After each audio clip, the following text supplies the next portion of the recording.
Welcome to today's edition of the Rush 24/7 podcast. If you watched the news over the weekend, you know what? You might not even remember that we had a presidential inauguration on Friday. If you watched the news on the weekend, the only thing you saw was that a bunch of people are mad at Donald Trump, a bunch of women, a bunch of deranged, lunatic, leftist women bought and paid for by George Soros.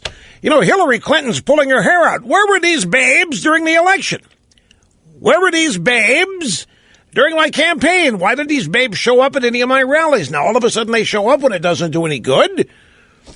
But you might think that we don't have a new president. Well, you might not be aware of it because all you're seeing is laudatory coverage, and this is important, laudatory coverage of American liberal feminist women making abject fools of themselves.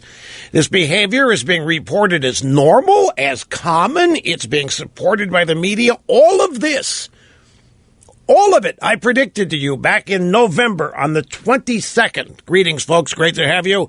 Rush Limbaugh, behind the Golden EIB microphone, back at it. 3 straight hours here today. Phone number 800-282-2882. Let's listen. This will take about a minute and a half, but I want you to listen to what I warned everybody about. This is exactly what happened the first day of the Trump presidency, and I predicted it and warned everybody back on November 22nd. I feel duty-bound to warn you and to give you a heads up about what we're going to face. Donald Trump's going to have perhaps the most embattled presidency in, well, certainly in our lifetimes, and I dare say maybe in modern American history. They're not going to quit, and they are a new kind of stupid. They are not logical. They make no sense whatsoever. But they are going to have the media on their side, and that's the danger. The media is going to make them look normal. The media is going to make these people look like they are the majority. The media is going to try to convince you that somehow something went wrong and that you are the real minority of this country and you didn't deserve to have this election win on your side. It's all an outrage. This is all they know in terms of how to behave and how to position things. And the fight is really just beginning. However evil and intense the election was, I just want to make sure that you are all prepared for what's coming down the road, because it isn't going to be pretty. And it's going to be really important for Trump to have people just like him surrounding him, and that is fighters, people who are fearless, who will not be daunted by this onslaught that's coming. And I think he does in many respects. There you have it, folks, back on November 22nd. Did I not call? I'm not bragging. I'm telling you that this is not hard to understand. This is exactly what they have been telegraphing that they were going to do. You know what I was thinking about over the weekend? Whatever happened to that old belief that independents, moderates, the precious moderates, they don't like all this bickering. Remember that? They don't like partisanship. They don't like the arguing. They don't like all of it. It makes them really, really nervous, we were told. Yeah, we were told that the independents and most people want the parties to work together. And with the Republican criticism of Obama, every time the Republicans refuse to go along, if they argue, if they raise their voice, then these independents are going to be running right back to the Democrat Party because they don't like all the bickering and the rioting and the failure to get along. Whatever happened to that belief? That was a trick that the Republicans fell for I don't know how many years. The media would tell people that. And the Republicans wouldn't argue, they wouldn't disagree, they wouldn't try to stop Obama on the belief that it would anger independents. And now this. And there's not one word from the media that this kind of behavior is going to cause people to abandon the Democrat Party even more. But it is. It most certainly is. What you cannot take away from this, what you can't avoid is Donald Trump is the president. Donald Trump won the election, and Donald Trump is implementing his agenda starting over the weekend and continuing into today. And these children, these mindless twats, can continue to run around and act their age or act how crazy and insane and unhinged and deranged they are. And it's not going to put the Democrat Party back together. The Democrat Party has been decimated. The Democrat Party, as you all know, is falling apart. The Democrat Party is losing seats in every election, and this kind of behavior is just one of the many reasons why. And it's going to continue to diminish the power and the strength of the Democrat Party because this is not normal. And yet the media, this is key. This is exactly, I was warning you about this, in fact, on last Friday. This is exactly what happened in Indiana with the Religious Freedom Restoration Act that Governor Pence then signed. This same kind of behavior took place. And back then, we thought, oh my gosh, we've lost the country. These people are now the majority. We're the minority. What happened? Because the media treated that as though everybody agrees with this. Everybody thinks this Indiana religious liberty bill is dumb. Everybody thinks it's bigotry. Everybody thinks it's discriminatory. Turns out to be just the opposite. So the media is doing the same thing here. They can't even tell us why these women protested what they're protesting. They can't even tell us. What are they protesting? Are they really protesting that a guy was caught on videotape saying he wanted to grab women by the Really? Is that what got, is that how delicate? Is that how sensitive? Is that how fragile these women are, really, after years and years of feminism? Meanwhile, we have actually had a sitting Democrat president accused of rape. We've had a Democrat president who engaged in an extramarital affair, or I don't know how many of them, with interns and the like.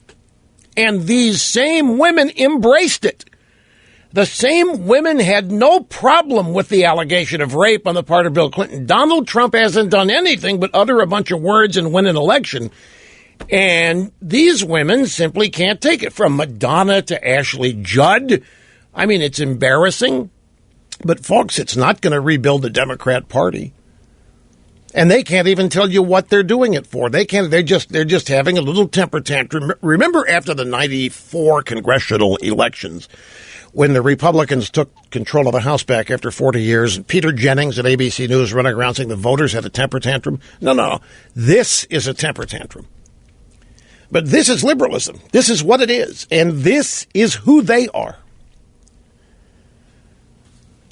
And the media is doing... Do you hear what Chuck Schumer said? Chuck Schumer, when he got up during the inauguration and made his remarks about the different Americas that are out there, the transgenders, the LGBTQs, the, all these different quirky little individual, tiny little groups, there were some people that booed. I didn't hear it during the actual ceremony, but it was reported people booed, and Senator Schumer is very upset about it.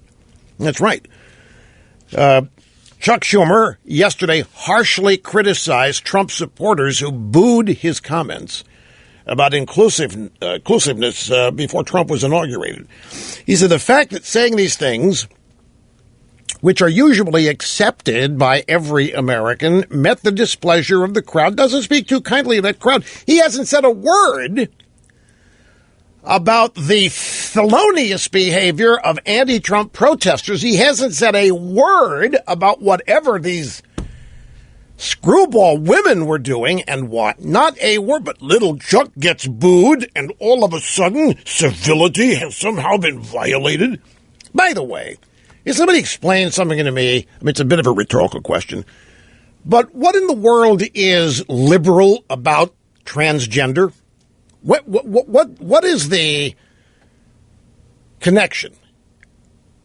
Well, the transgender population of America cannot be even 0.1% of 1%, and yet it has become a major focus of the American left and the Democrat Party. What is it about transgenderism that automatically makes it liberal? I mean, there's an answer to the question. I'm asking it rhetorically to try to make a point.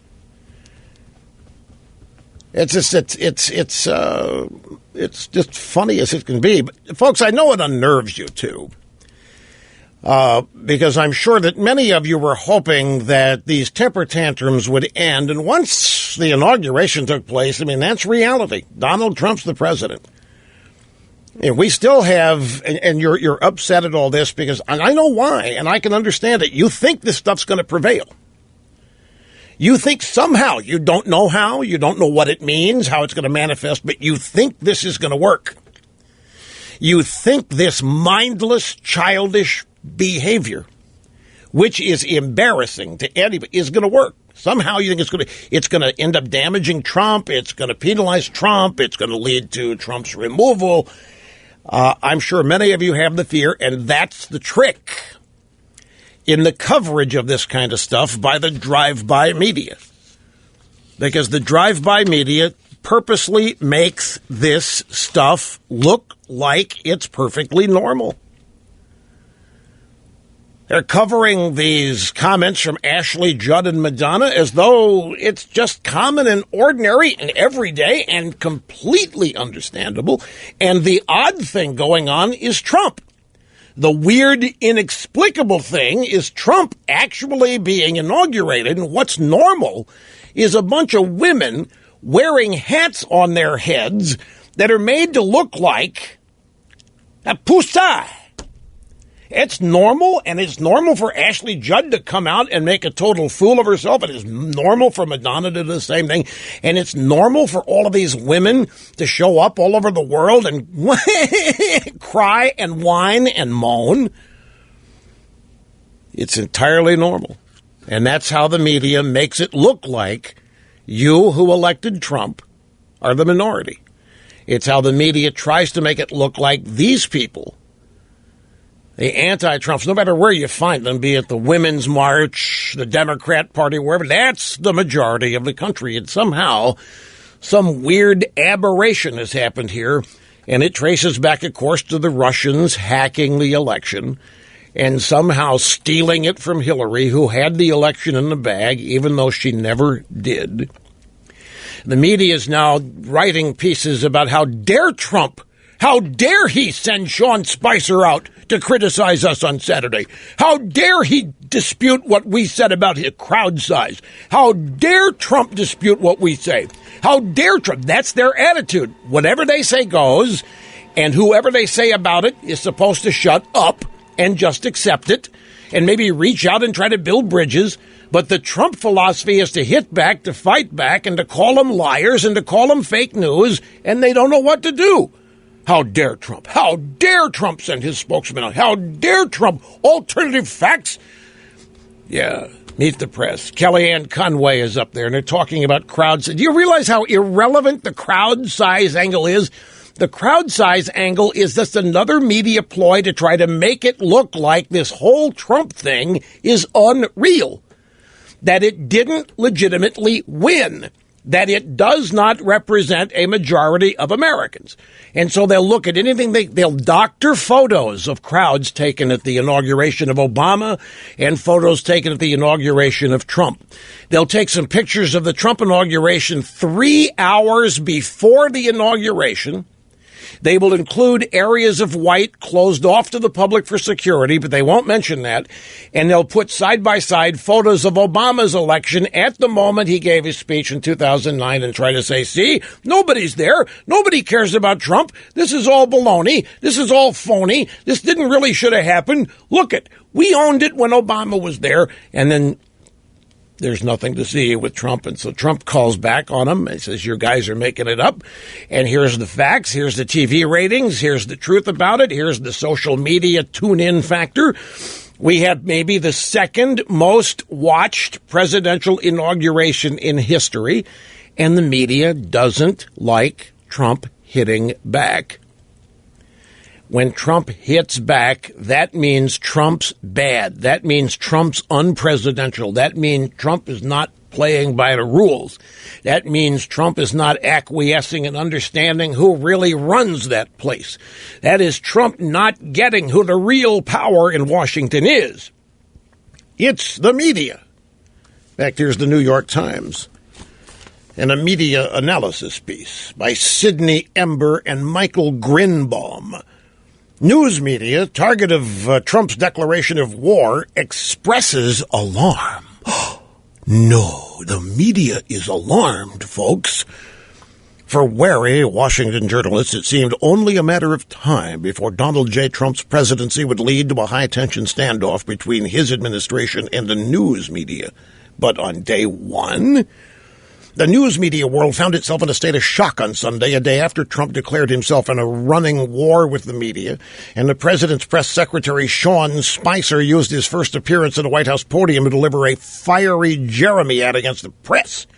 Worse, many journalists said, were the falsehoods that sprang from the lips of both Mr. Trump and Mr. Spicer on Saturday. This is rich.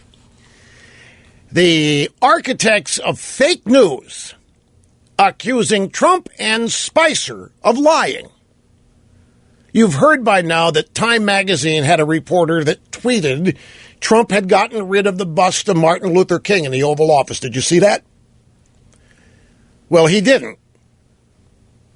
The guy somehow either was looking at a picture of the Oval Office or was in there or something and didn't see, at first glance, the Martin Luther King bust, and assumed that Trump had thrown it in the trash because the bust of Winston Churchill was back. Obama had thrown that one out.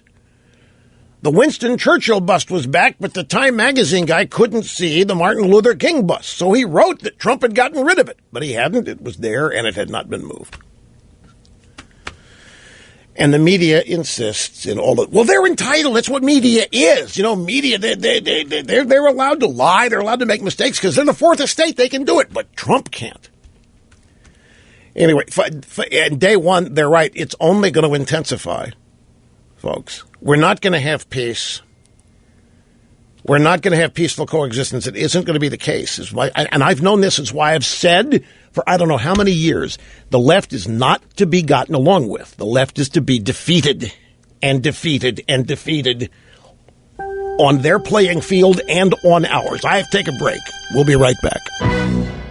Actually, I'm going to use it. Grab soundbite 22. Donald Trump just announced a freeze on federal hiring. Here's how it sounded at the White House. Everyone knows what that means, right? We've been talking about this for a long time. Okay. Great thing for the American worker, what we just did. Next, a federal government employee hiring freeze. Except for the military. Except for the military. Except for the military. Except for the military. The federal employee hiring freeze. This is sending shockwaves through the remnants of the Women's March. By the way, when you looked at that Women's March, I mean, you saw it, right? You spent some time. You couldn't avoid it. That's the only thing that was news over the weekend, right? I mean, it wasn't even a march. There's so damn many of them packed in there, they couldn't march. It was like Sardine City. Can you imagine the aroma? Anyway, when I watched it, and I didn't spend much time, folks, I really didn't. All I could think of was Undeniable Truth of Life number 24. You remember what that one is? Feminism was established so as to allow unattractive women easier access to mainstream society. If it was ever proved, and it's been proved countless times, it was proved again over the weekend with this so-called Women's March, which we have learned was largely bought and paid for by George Soros. I don't know how much that means to people, but basically Hillary Clinton's people were involved in arranging for this, is what it boils down to. So Trump there signs an executive order freezing federal hiring. That's just the beginning. After the freeze on hiring is going to come the whittling of the federal employee workforce. Trump also signed a notice that starts the process of withdrawing from the proposed Trans-Pacific Partnership trade deal. But the freeze on federal hiring, it excludes national security and military people. But it's part of the Trump 100-day action plan to make America great again. And there's a story here at the Politico, Revenge of the Bureaucrats. Federal workers fume over Trump's vow to freeze hiring and shrink the government. And many of them say they're going to quit. They're going to quit in protest. 28% federal employees may quit their jobs when Trump assumes office. I doubt that that's happened yet. It's all just a bunch of words, but they may not have any choice in the matter. Having more fun than a human being should be allowed to have. And kicking off another week of broadcast excellence here at the Limbaugh Institute for Advanced Conservative Studies. Something else that President Trump did, he renewed the federal policy, that forbids international nonprofit groups from receiving federal money from providing abortion services. The ban dates back to the Reagan presidencies, rescinded by Clinton, then restored by Bush, then rescinded again by Obama. And so Trump has now renewed the policy that forbids international nonprofit groups from receiving any federal money for providing abortion service. It doesn't seem to me like Trump is listening to those women protesters. And that's just going to infuriate them even more. Really, do they not understand that kind of behavior is one of the many factors that led to Trump's victory?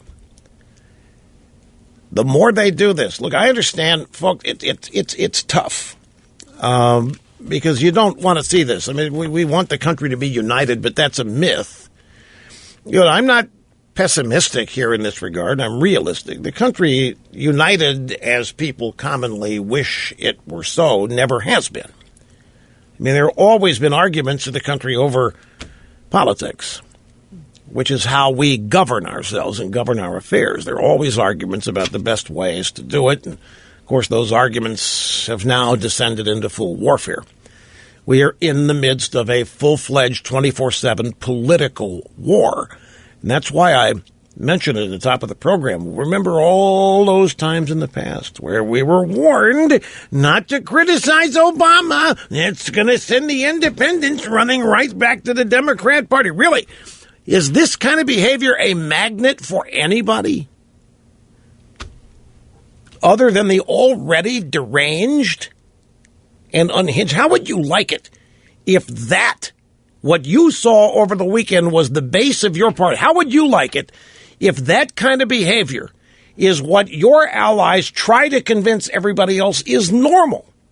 That you are the oddball. You're the weirdo. You voted for Trump.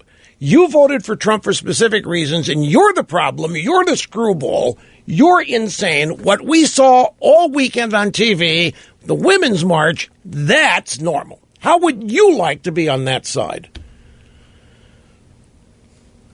You know, for all this talk of Democrat obstruction and the media trying to do everything they can to help the Democrats, can you imagine the job if there is a mainstream Democrat left? And I'm not sure there is in the Senate or in the House. I think they're all left-wing radical wackos like this. Can you imagine trying to placate this base? Can you? I mean, these people have, if these mainstream Democrats exist, they've got practically an impossible job in keeping the Democrat Party unified. To hell with the country, just keeping that party unified. Because it is falling apart. It's breaking apart. Let's listen.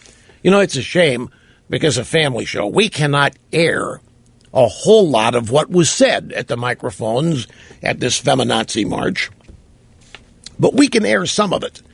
Now, here's Ashley Judd. Now, in all appearances, all outward appearances, we have here a normal, healthy American woman who's married to a race car driver. Did you know, by the way, her husband's a guy, and I think they're still married. I don't even know because I don't follow gossip stuff like that. Dino Franchetti. He's Scottish, not Italian. I didn't know in Scotland they had anything that went over 80. But anyway, he's her husband. And apparently she had to go to therapy because she is such a controlling person she had to go to therapy to learn how to be more tolerant with her own husband. And she openly talked about it. These people that do things like that openly discuss it and talk about their growth as human beings. They are divorced. Congratulations for Dino, as you will soon hear.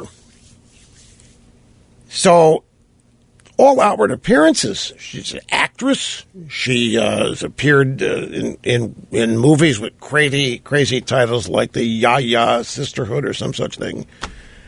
But then she opens her mouth, and you wonder what happened.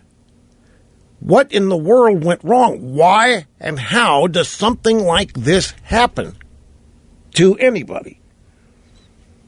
And I think I said that feminism's obviously failed when you look at Undeniable Truth Alive number 24, but on the other hand, women have now surpassed men in vulgarity and in disgusting behavior. And it was on display at the million.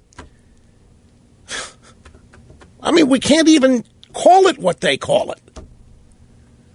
The Million Pusai March.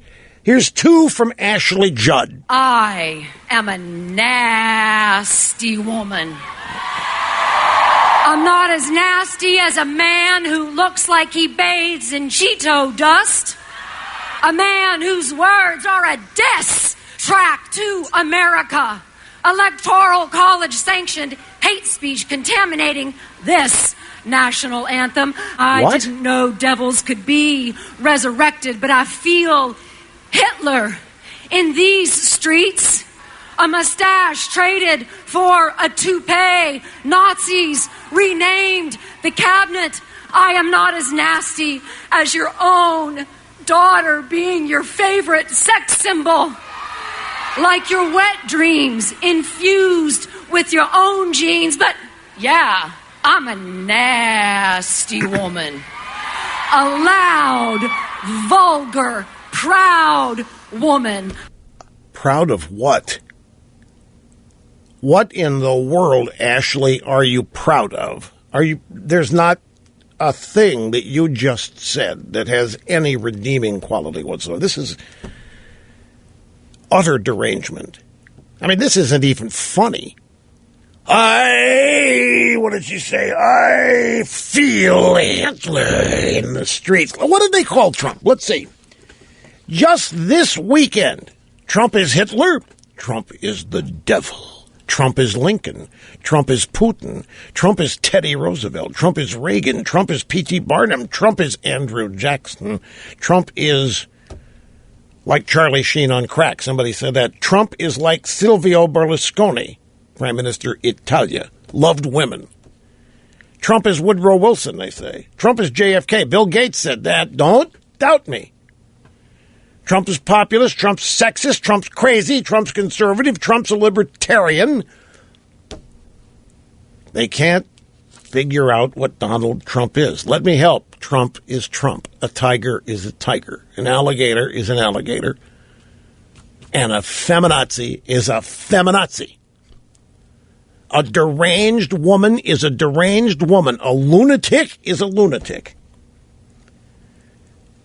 They're not even trying, folks. They can't figure out that we're dealing with somebody here who cannot be categorized. They're trying and failing. I can give you the best one description definition of Trump that'll fit practically everything, and I'm sure there are even better ones. I would say uncompromising. And that the left hates because compromise, that's the coin of the realm. Compromising with them. They never compromise. We are supposed to compromise with them. But I think clearly in our lifetimes, Washington's never seen anything like Trump, and they likely never will again.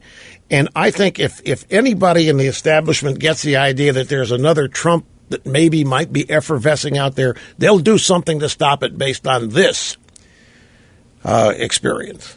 But they don't know what they're dealing with. And so there are reduced childlike behavior and throwing temper tantrums. I mean, most of this stuff went on. Trump hadn't even done anything by the time these women were out there marching and the rioters were out there rioting, felonious. By the way, the Trump administration has announced in their big law and order, if there were felonies committed in these riots, they're going to be punished and they're going to go to jail, and they're not going to look the other way. They're going to hand out punishment as the law allows to every one of these people out there destroying property, inflicting damage, injury. They're going to pay the price. They're not going to be given any kind of a break simply because we understand emotions are running out. Nope, they violated a law. They're going to pay the price. Meanwhile, Trump hadn't done anything while these people were losing their minds. Wait till he actually starts doing things. You know what? Here's the thing, and I pointed this out too. They're shooting everything they've got right now, and Trump hasn't done anything. And they're going to keep on and keep on, and if they're not a laughingstock yet, they're going to be. When Trump actually does something that they are really, really bent out of shape about, because all this is phony, baloney, plastic, been had a good time at rock and roll. This is just garbage time now. This is just for show. This is just a bunch of people venting. When Trump actually does something, they're going to have shot all their ammunition. They're not going to have anything left. They're not going to have any credibility. It's going to be, oh, here come the women again. Ha, ha, ho, ho, he, he. Sorry, didn't mean ho, ho in that way. I was signifying laughter. Here's the next Ashley Judd before we hit our next obscene profit break. I'm nasty, like my blood stains on my bed sheets. Why are tampons and pads still taxed when Viagra and Rogaine are not? Is the blood stain on my jeans more embarrassing than the thinning of your hair? Half my life I have been zipping up my smile, hoping you don't think I want to unzip your jeans. Our pussies are for our pleasure. They are for birthing new generations of filthy, vulgar, nasty, proud, Christian, Muslim, Buddhist, Sikh, you name it, for new generations of nasty women. All right, ladies, how many of you want your daughters to grow up to be that? You know, Madonna was one time a harmless, cuddly little princess, just somebody's little girl. Same thing with Ashley Judd. How many of you, Rachel, you want your daughters to grow up being guided by this? Is it disgusting? Absolutely disgusting. And this is what the media portrayed as normal over the weekend. This is what the media was applauding. This is what the media was celebrating. This kind of revulsive garbage is what the media was attempting to portray as perfectly understandable and an expression of freedom and demanding rights and all this other stuff. What is this business about blood stains on sheets? My tampons and pad are taxed when Viagra and Rogaine are not? What in the world is on this woman's mind? Whatever it is, it isn't brilliant and it's not insightful. It's disgusting. It's embarrassing. That's what the media portrays as normal. And I'm telling you, folks, it isn't going to sell. They can't sell that as normal. Let them keep trying. We'll be back. So Chuck Schumer promised the Republicans a deal on Mike Pompeo, the nominee for CIA director, and then promptly broke the deal. Lied to them. And they're shocked. They're stunned. They're stunned that Schumer would not do what he said he was going to do. I can't believe this. Of course Schumer's going to lie. All Schumer's got is obstruction. Do you realize by now every other previous president has had at least half of his cabinet already in office, and Trump's only got 2? And they're delaying this just because they can. They're all going to get confirmed. Now, Rubio's even come out with McCain and Lindsey Graham are going to support Tillerson. So Tillerson's going to get confirmed. They're all going to get confirmed. They're just delaying it here. For what reason? To show that they can. It isn't going to matter. It's not going to help Schumer. The Republicans have got to stop this, thinking that they can coexist in a bipartisan manner simply because the Democrats lost. The Democrats do not think they lost. You Republicans got to get something through your head. They do not live in the reality that is. They think you've cheated them. They think the Russians rigged the election. They do not live in reality. They think that's a social construct. I need to get a phone call in the first hour. I want to go to Kay in Southern Illinois. Great to have you, Kay. How are you doing? Hi, Rush. I'm so excited to get to talk to you. Thank you very much. Hey, Rush, I was thinking about this Women's March, how, it's being portrayed as like a protest. I don't think it's a protest. I think it's a fundraiser. The reason I say that, a lot of these charities, they make millions and millions of dollars.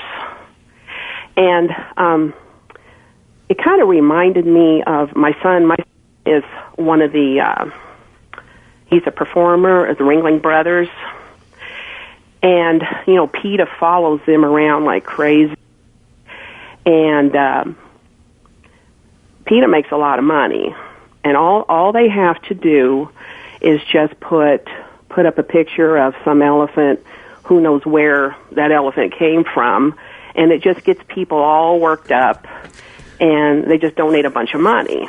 Well, I know that that's what PETA does, but this women's thing is, it may ultimately help them raise money, I don't know, but this is the result of fundraising.